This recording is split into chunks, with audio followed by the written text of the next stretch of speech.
महाराष्ट्र में भक्त हुए श्री त्रिलोचन जी, परम संत सेवी, श्री पंडरीनाथ भगवान के चरणों में ही रहते थे।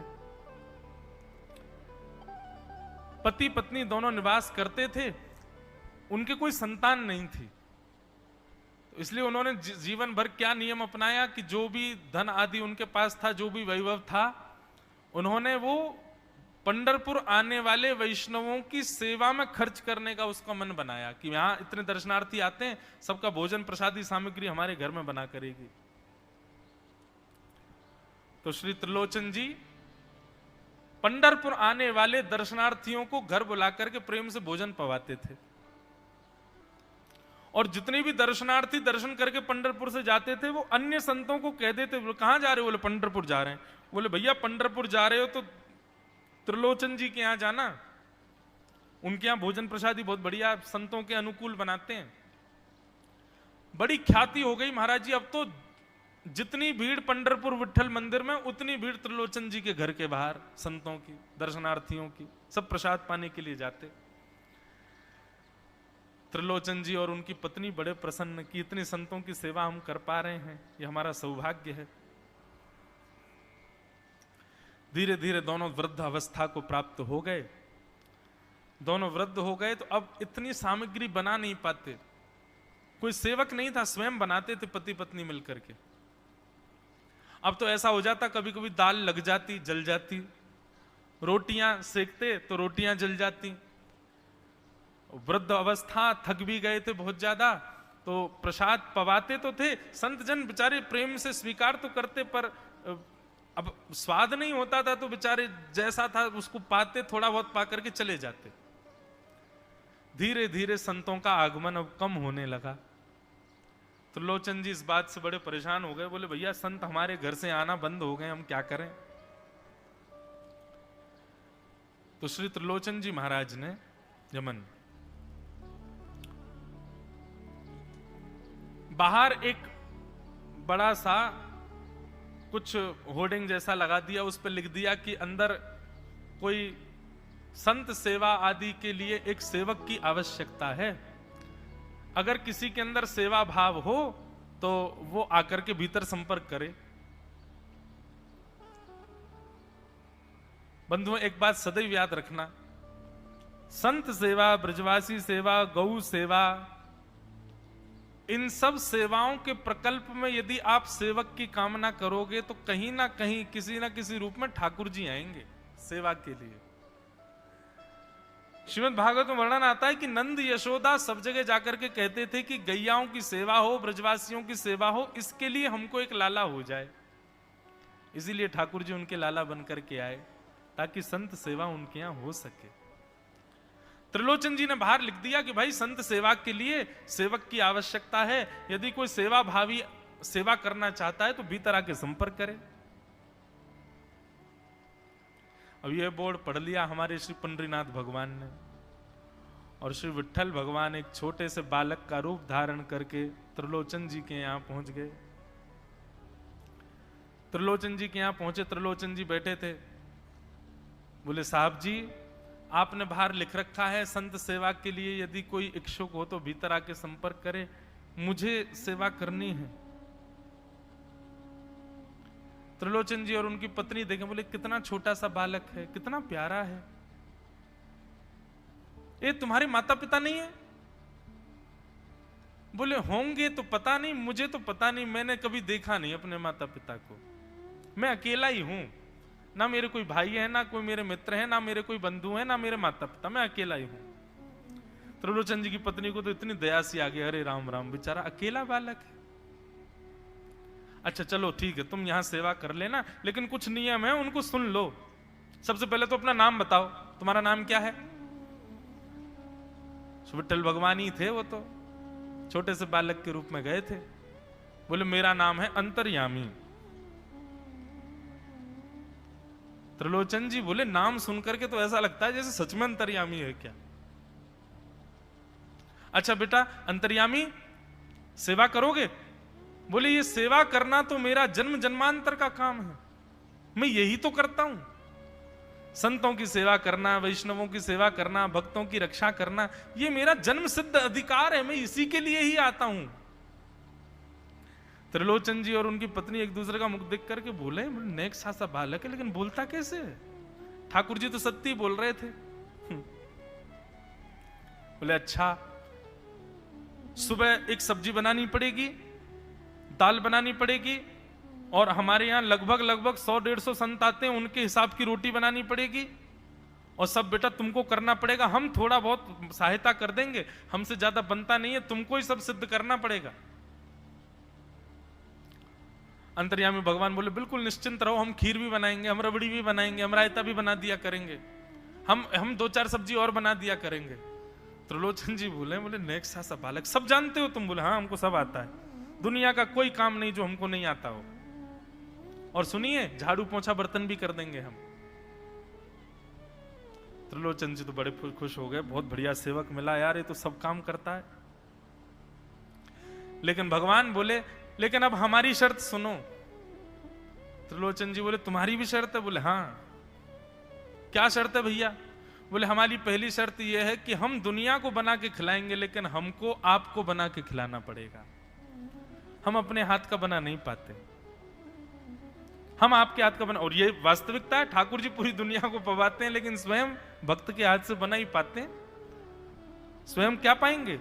तुम लोग सिद्ध करके लाओ, तुम अपने मनोभाव से बना के लाओ, हम वही पाएंगे। ठाकुर जी को कोई कमी, पूरी दुनिया में अनाज ठाकुर जी उगा रहे हैं, पूरी दुनिया में सब्जी ठाकुर जी उगा रहे हैं, पर जब स्वयं भोजन करने बैठते हैं तो कहते हैं भक्त बना के लाए, वो पाएंगे हम। तो ठाकुर जी बोले हम सारे संतों को बना के पवाएंगे, लेकिन हम अपने हाथ का बना नहीं पाते, आपको हमारे लिए बनाना पड़ेगा।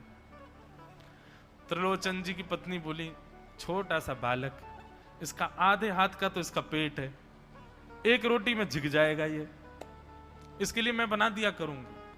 ठीक है लाला, तू बिल्कुल चिंता मत करो, तुम्हारे लिए भोजन हम बना दिया करेंगे। हमारी एक शर्त और सुन लीजिए। बोले क्या? हम कितना भी खाएं हमको टोकना नहीं कभी कि इतना क्यों खा रहे हो। त्रिलोचन जी बोले भैया हम क्यों टोकेंगे, तुम बढ़िया 2-3 रोटी खा लिया करना। बोले 2-3 रोटी तो हमारी दाढ़ में छुप जाती है कहीं पर, हम तो प्रेम से पाते हैं। बस आप लोग ये नियम याद रखना, आप कभी ये मत कहना कि इतना क्यों खा रहे हो। और सुनिए एक बात, अगर हमारे सामने कही तो अपराध बनेगा ही, आपका नियम टूटेगा ही। किसी और से जाकर के यदि आपने कह दिया कि बहुत खाता है, क्या बताएं, तो हम उसी दिन अंतर ध्यान हो जाएंगे, उसी दिन आपका घर छोड़ के चले जाएंगे, फिर दूरते रहना सेवक। त्रिलोचन जी बोले हम क्यों कहेंगे भैया, हम तो कभी नहीं कहेंगे, हम दोनों तुमको वचन देते हैं, तुम प्रेम से रहो, सबका सेवा करो, हम कभी नहीं कहेंगे कि इतना खाता है। भगवान बोले तो ठीक है, फिर कल से सेवा शुरू। अगले दिन महाराज त्रिलोचन जी और पत्नी उठे सवेरे ब्रह्म मुहूर्त में, देखा तो महाराज भीतर ही ठाकुर जी बढ़िया अपनी कमर कस करके, सिर पर ढांटा बांध करके, मुंह पर कपड़ा लगा करके, और कढ़ाई में लिए चला रहे हैं, बना रहे हैं दाल, एक हाथ से दाल बना रहे हैं, फिर दौड़ के जाते हैं दूसरी कढ़ाई पे, वहां पर खीर बना रहे हैं, फिर कहीं जाते हैं वहां पूड़ी उछाल उछाल करके धर रहे हैं। त्रिलोचन जी और उनकी पत्नी देख रहे खड़े खड़े, अकेले ठाकुर जी सब बना रहे हैं, नेक सा बालक। 8 बजे से संतों की जमात आनी प्रारंभ हो गई, सुबह के समय हो गया। महाराज अकेले ही पत्तल लेकर के दौड़ते हैं, सारे संतों को पत्तल बांट जाते हैं, फिर अकेले ही सामग्री लेकर के जाते हैं और लेकर के सबको बांटते हैं। त्रिलोचन जी कोई सामग्री लेके जाएं तो ठाकुर जी बीच में ही आ जाते हैं, बाबूजी आप जाके बैठो, मैं बांट रहा हूं ना, आप उठ के मत आओ, आप उठ के आओगे सब फैल जाएगा, मैं कर रहा हूं ना सब। अकेले ठाकुर जी, अकेले अंतर्यामी भगवान सब कर रहे थे। और त्रिलोचन जी और उनकी पत्नी बड़े प्रसन्न, जय हो विठोबा, तेने तो भैया ऐसा लगे साक्षात तुम ही आ गए हो, कितनी कृपा हो रही है, देखो कैसा सेवक मिला है। हमें भली संतान नहीं दी ठाकुर जी ने, लेकिन ऐसा सेवक दिया है जिससे परिपूर्ण आनंद हो गया है। संतों की भोजन प्रसादी हुई, महाराज खूब प्रेम से सब संतों को पवाया, संत भी सब वाहवाही करके गए, बोले वाह त्रिलोचन जी आपके यहां खूब बार पाया, लेकिन आज जैसा प्रसादी हमने कभी नहीं पाई। त्रिलोचन जी बड़े प्रसन्न। सब संत चले गए, भगवान तुरंत पहुंचा लिया है, पूरे फर्श को मार्जन कर दिया, सब बिल्कुल सारी दरी वरी समेट करके रख दी, सब पत्तल आदि सबको व्यवस्थित कराए, सारे बर्तन मांज करके धर दिए, सब बिल्कुल व्यवस्थित करके और आकर के ठाकुर जी सामने बैठ गए। मैया अब सेवा हमारी तो पूर्ण हो गई, अब हमारी पेट पूजा करो, अब आप लगो रसोई में, हमारे लिए बनाओ। वो तो इतने भाव में आ गए, अरे मेरे लाला मैं अभी बना के लाती हूं।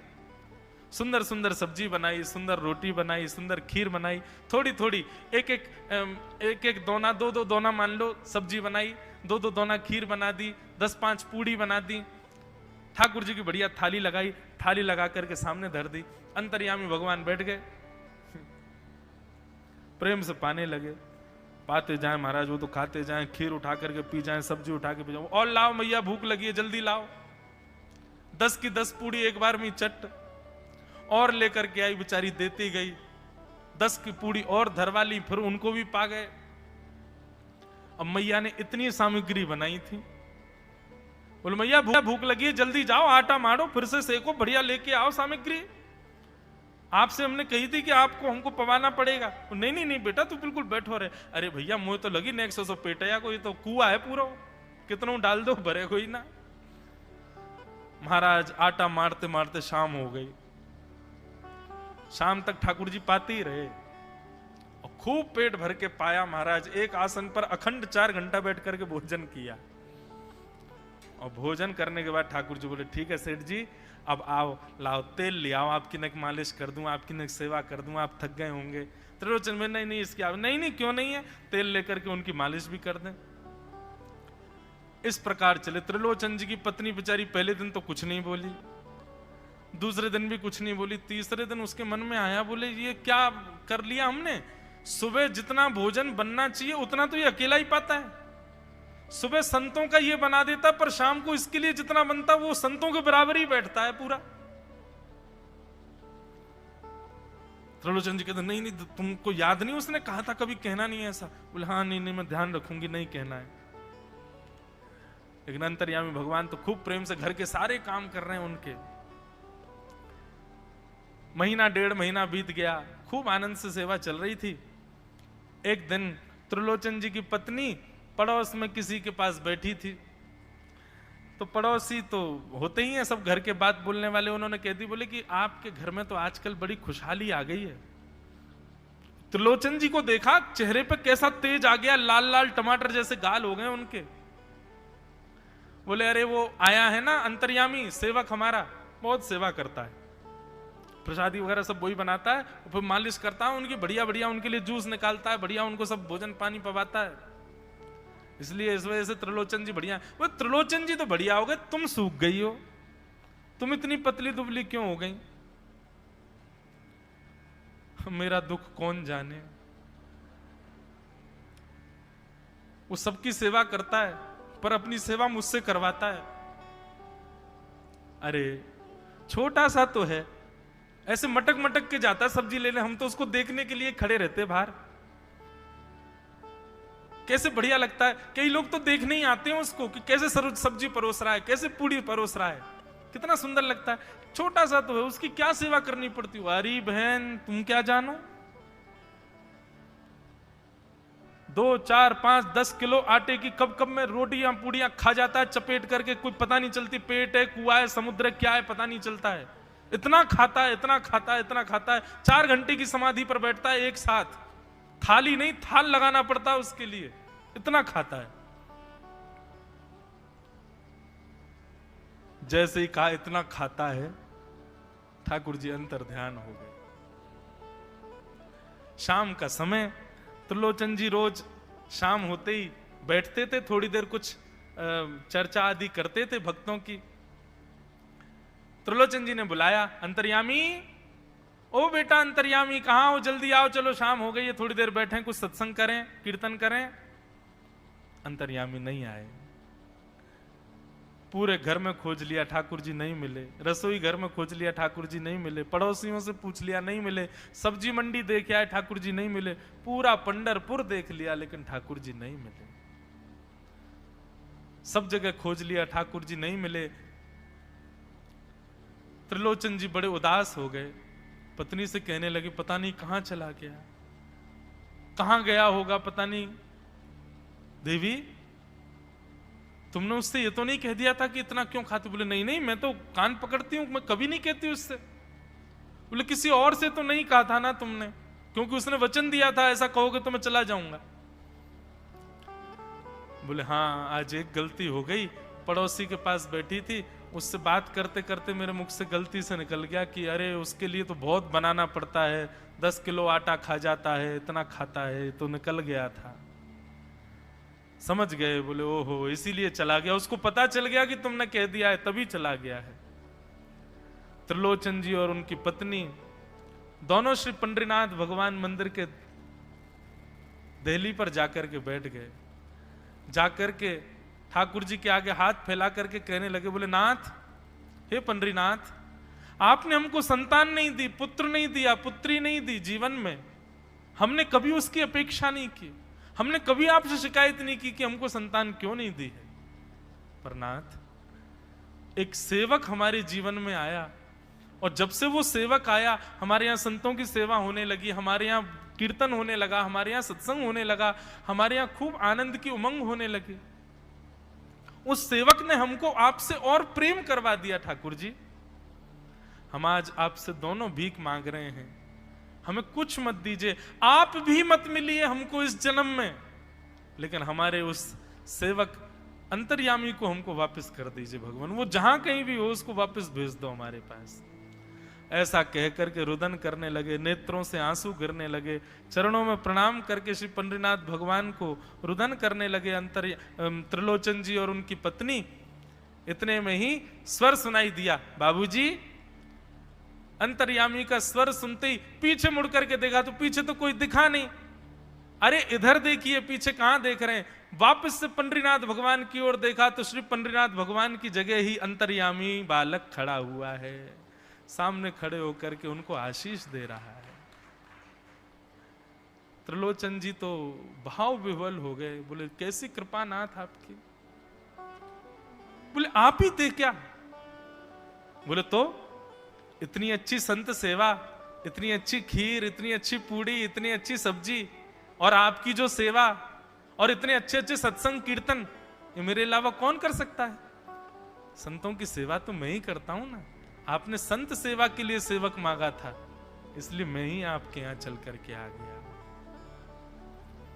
और श्री त्रिलोचन जी पर अद्भुत कृपा करके भगवान ने उनको कृतार्थ किया। बोलो भक्त वत्सल भगवान की जय। अब ऐसी प्रीति ठाकुर जी जब निभा रहे हों तो फिर मुक्ति की कामना कौन करता है?